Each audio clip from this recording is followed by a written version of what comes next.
bienvenidos a esta edición del ECC Podcast, el podcast de emergencias y cuidado crítico. Mi nombre es Gustavo Flores. Saludos y bienvenidos a este nuevo episodio del ECC Podcast. Mi nombre es Gustavo Flores.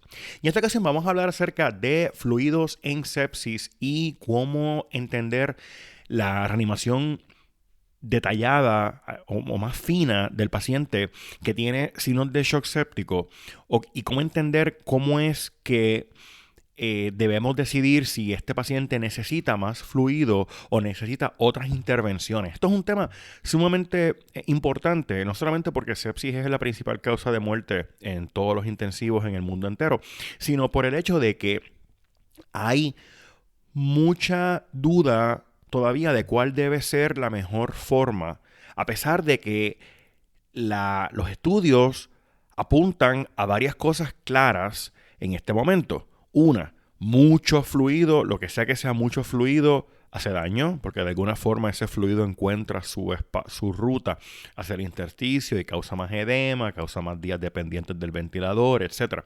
Y más tiempo en el ventilador es más problemas, tienes infecciones, etc. Tienes el riesgo de fallo renal, de diálisis, de tiempo en la intensivo, mayor mortalidad, mayor costo, etc. Sabemos que mucho líquido es malo, pero también sabemos que los pacientes sépticos necesitan líquido por el aumento en la permeabilidad vascular y el hecho de que tienen un grado de vasodilatación que, aunque no se va a resolver completamente con fluidos, hay una cierta hipovolemia relativa en ese contexto de la combinación de todos esos factores.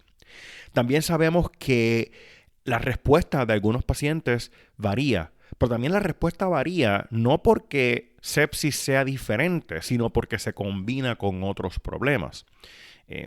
Hay una frase que a mí me enseñaron, que es que en la medicina 1 más 1 no siempre es 2. Pero yo, por ser un poco controversial, digo que sí, en la medicina 1 más 1 usualmente es 2. Cuando 1 más 1 no da 2, es una de dos cosas. O no entendemos el problema, o el paciente tiene otra condición. Y aquí puede estar pasando a veces una de esas dos cosas. No es que la enfermedad o la fisiopatología de la sepsis ha cambiado, porque como especie no hemos evolucionado en un par de décadas, pero nuestro entendimiento del problema sí ha cambiado. Y a veces la mejor manera de hacer las cosas no necesariamente es como lo hemos hecho en el pasado. Y por eso es que cuando intentamos hacer las cosas de una forma, quizás no siempre tenemos el resultado que estamos esperando, porque no debe ser quizás la forma correcta. Pero también a veces es porque el paciente tiene otros problemas adicionales. No es únicamente la infección y la sepsis, también tiene fallo. Tienes el componente de vasodilatación, tienes un fallo cardíaco que puede estar puede estar agravando ese estado de pobre perfusión, y el intentar manejar el paciente de una forma única y esperando resultados siempre consistentes, pues no necesariamente es lo más lógico. Todo eso, incluyendo las dudas, es bueno y válido, y es lo que sigue motivando la publicación de estudios, de ensayos, porque no solamente es el entendimiento del problema, sino también la aplicabilidad. Aquí es donde entra Andromeda Shock, que fue un estudio publicado en el 2019. Ahora se publicó Andromeda Shock 2, pero Andromeda Shock 1, por decirlo, ¿verdad? No tenía el 1, pero Andromeda Shock fue publicado en el 2019 y comparó el llenado capilar con el lactato.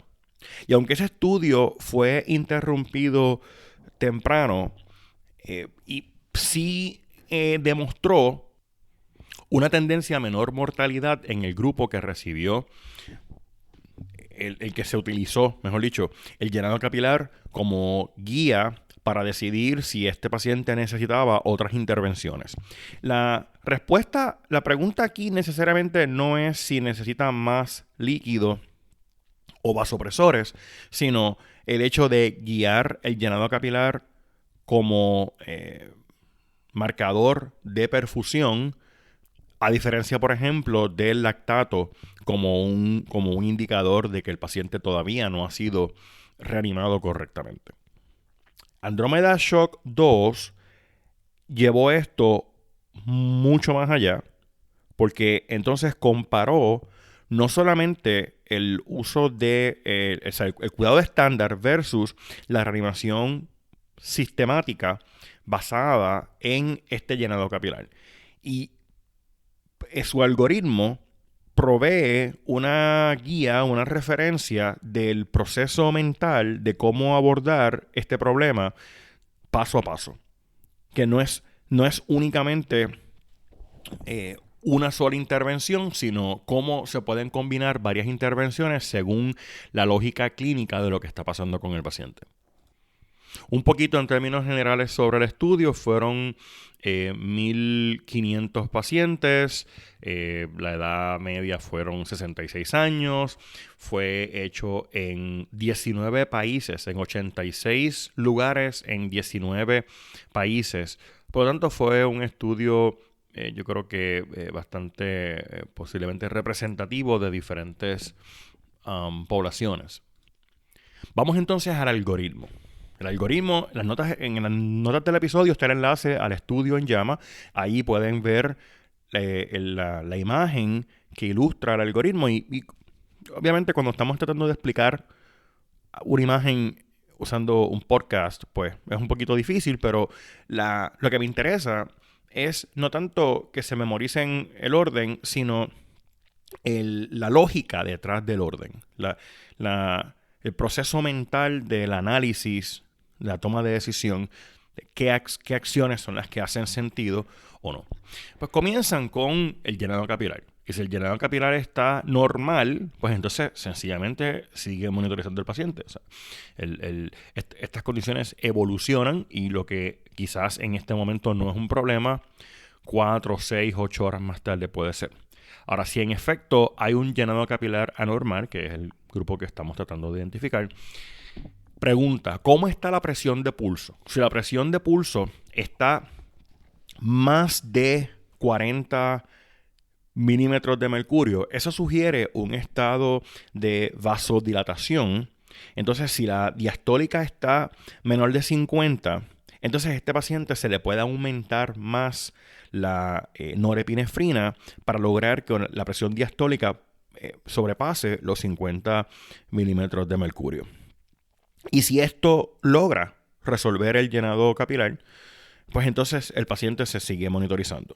Entonces ahí se identifica que el ajuste de los vasopresores es lo que este paciente necesitaba específicamente. Ahora, si la presión de pulso está por debajo de los 40 milímetros de mercurio, es decir, no hay una vasodilatación per se, entonces la pregunta es, ¿este paciente responde a fluidos? Y si la respuesta es sí, pues entonces se le sigue dando bolos de fluido hasta lograr esa corrección del llenado capilar. Y si eso logra el problema, pues qué bueno, se sigue monitorizando el paciente.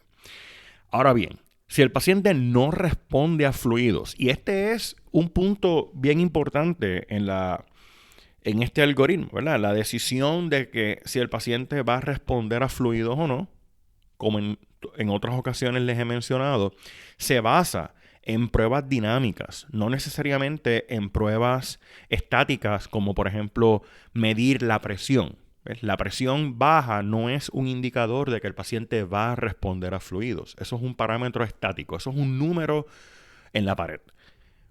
La prueba dinámica es darle una carga de líquido y ver si ese número en la pared mejora.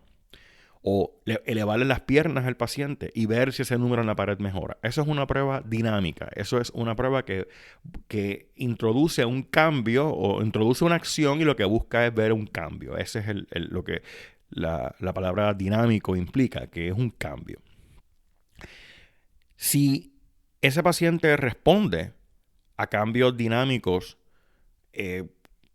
ya sea de autotransfusión por elevar las piernas o volúmenes de líquido, pues es posible que esa sea la solución del problema, o por lo menos se puede intentar ver si hay una respuesta. Pero si ese paciente ya no responde a fluidos, entonces pasamos a la siguiente fase, que es evaluar si hay signos de disfunción cardíaca en la ecocardiografía.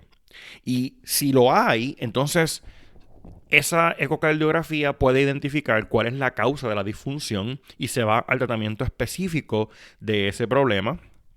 Y si ese problema resuelve, entonces la perfusión, pues tenemos entonces la resolución del problema, por lo menos por ahora. Pero si no hay disfunción cardíaca en ese ecocardiograma, es otra quizás sugerencia que se puede seguir intentando fluidos. Es decir, hay veces que el hecho de que el paciente no responde a fluidos puede ser por uno de dos problemas. Ya sea que una de dos situaciones o causas. Número uno, que ese no es el problema, como por ejemplo, que tiene ahora otra situación adicional, como por ejemplo el fallo cardíaco. O puede ser que no se ha intentado lo suficiente. Si se le ha dado volumen, el paciente no ha respondido. Pero no ha respondido no porque no va a responder, no ha respondido porque no se ha llegado a ese umbral mínimo necesario para que ese paciente responda. Recuerden que la cantidad de líquido que este paciente se estima que de inicio va a requerir oscila alrededor de 30 ml por kilo. Pero eso no significa que esa es la cantidad total. Probablemente se cree que estos pacientes no se deben estar dando cantidades superiores de forma rutinaria y que luego de 30 ml por kilo o muchas veces durante esa reanimación inicial es necesario comenzar con vasopresores. Pero eso no significa que esa es la única cantidad, no solamente ni que se le puede dar, sino que también que necesita. Así que hay pacientes que posiblemente pueden requerir mayores bolos de líquido porque se está identificando que no hay otro problema como por ejemplo el fallo cardíaco, y si eso resuelve el llenado capilar, pues entonces tienes una resolución por el momento del problema. Obviamente a mucha preocupación de parte del equipo porque significa que este paciente está requiriendo ¿verdad? Unas cantidades de fluido, y yo espero que este no haya sido un paciente que ya estaba hospitalizado, quizás que está llegando de inicio, porque si estaba hospitalizado quizás hay algunas cosas que se pudieron haber hecho diferente. Ahora, si ese paciente no responde a fluidos ya, la pregunta es entonces, ¿hay un historial previo de hipertensión? Y si no hay un historial previo de hipertensión, entonces se llevan a cabo unas terapias, una prueba con dobutamina, con el objetivo de provocar esa respuesta del corazón, con la idea de que esto resuelva el problema de pobre perfusión usando el llenado capilar. Si el paciente todavía tiene un llenado capilar anormal, entonces se implementaron unas terapias de rescate, y esta sería quizás la opción, la continuación de lo que sería el cuidado crítico del paciente que tiene shock séptico, que debe incluir otras acciones en el contexto de una insuficiencia adrenal relativa y la necesidad del uso de esteroides, posiblemente inclusive otras intervenciones como ECMO, diálisis, todo lo que pueda ser necesario una vez que tienes un paciente en fallo multiorgánico y una vasoplegia refractaria a las intervenciones tradicionales. Entonces, estas intervenciones de rescate no necesariamente son la opción nuclear, son probablemente necesarias en un gran contexto, en un gran número de pacientes, pero no significa que, ¿verdad? Que no son, o sea, que deben ser la acción inicial desde el punto de vista de guiar la reanimación con los fluidos y los vasopresores, como este algoritmo propone. En el caso de que este paciente tenga un historial previo de hipertensión, entonces otro paso importante es elevar esa presión arterial media un poquito por encima de lo mínimo que quizás de ese 65 que normalmente se establece como bueno y válido, asumiendo teóricamente de que en este paciente con un historial previo de hipertensión esa presión arterial media de 65 es muy baja para su sistema.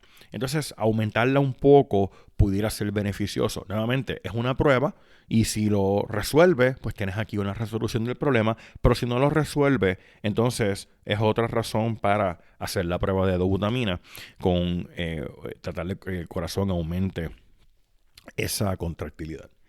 Y esto es antes de implementar estas otras terapias de rescate, como pueden ser el uso de esteroides, que no necesariamente tiene que esperar mucho para comenzarse, y también el uso de otras intervenciones más avanzadas como ECMO. Así que este estudio, una de las cosas que yo creo que vale mucho el análisis es aprender de este estudio cómo el proceso de análisis estructurado ayuda a entender mejor cuál es el problema del paciente. A diferencia de sencillamente reconocer pobre perfusión y vamos a hacer estas intervenciones y estas otras intervenciones sin ningún tipo de juicio clínico o sin ningún tipo de análisis de cuál es la verdadera causa del problema. Ayuda a proveer algo de estructura para refinar el manejo y la ventaja que tiene es que en gran medida esto se puede hacer, se puede comenzar desde el ámbito prehospitalario. Ciertamente tienes la posibilidad de comenzar con los fluidos y de entender cómo está la presión arterial media, entender cómo está la presión de pulso, entender si hay necesidad de comenzar vasopresores. Y también ayuda en el manejo dentro del hospital, especialmente en lugares que no tengan acceso de inmediato a recursos más avanzados, inclusive en el escenario de cuidado prolongado de personas heridas o enfermas, por el hecho de que ayuda a refinar el manejo de cuidado crítico en pacientes que están en lugares por un tiempo más extenso del que se esperaba. Y no es una justificación para dejar al paciente en un lugar que no tenga las capacidades. Lo planteo en el contexto de que por diferentes razones el paciente no pudo ser retirado de ahí a tiempo. Y a tiempo es algo sumamente relativo porque lo que pueden ser en algunos casos días, en otros casos pueden ser sencillamente horas. Con eso los dejo en este episodio. Los invito a que vean las notas del podcast, ya sea en la página web eccpodcast.com o en la aplicación donde estás escuchando el episodio, para que veas el enlace al blog post completo y ahí puedas también ver el enlace al estudio, puedas ver el protocolo, puedas ver toda esta información con más detalle. Yo creo que es un artículo bien interesante y creo que va a proveer material de referencia para el futuro. También los invito a que se unan a el podcast, se suscriban en la plataforma que están escuchándolo ahora mismo. Pueden darle ese botón de suscribir. Por favor, si pueden escribir un comentario en la plataforma, ya sea Spotify o Apple Podcast, eso ayuda a que otras personas puedan encontrar el episodio. Así que un pequeño gesto de su parte va a hacer mucho efecto en que otras personas aprendan sobre esto.